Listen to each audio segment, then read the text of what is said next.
Chinese খেতে ইচ্ছা করছে রোববার রাতে, অথচ ঘরে সব রকম মশলা নেই, বাইরে বৃষ্টি পড়ছে। তাই টুকটাক এদিক ওদিক মশলা এদিক ওদিক করেই বানিয়ে ফেললাম চাইনিজ টেস্টে কর্ন রাইস। গোটা গরম মশলা আর গোলমরিচ গুঁড়ো করে নিয়েছি, সঙ্গে ম্যাগি মশলা মিশিয়ে নিয়ে মশলা বানিয়ে রেখেছি। আর একটা সস বানিয়ে রেখেছি, সোয়া সস আর সেজওয়ান সস একসঙ্গে মিক্স করে রেখেছি। ডিম ভেজে নিয়েছি, ভালো করে কুচিয়ে নিয়েছি ডিমগুলোকে। এরপরে বেশি করে সাদা তেল দিয়ে ওতে লাল লঙ্কা কুচি আর বেশি করে রসুন কুচি দিয়ে দিয়েছি।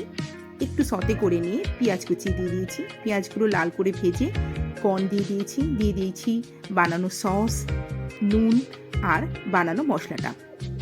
এর সঙ্গে স্টিম করা রাইস ভালো করে মিশিয়ে নিই, ওপর থেকে অল্প একটু চিনি দিয়ে আর বাকি মশলাটা দিয়ে ডিম দিয়ে একটু ওপর থেকে ভিনেগার ছড়িয়ে দিলেই তৈরি হয়ে যাবে কর্ন রাইস। চাইনিজের টেস্টও পাবেন, অথচ ঘরে বসে মশলা ছাড়াই বাচ্চাদের জন্য তৈরি করতে পারেন এইরকম টেস্টি একটা কর্ন রাইস।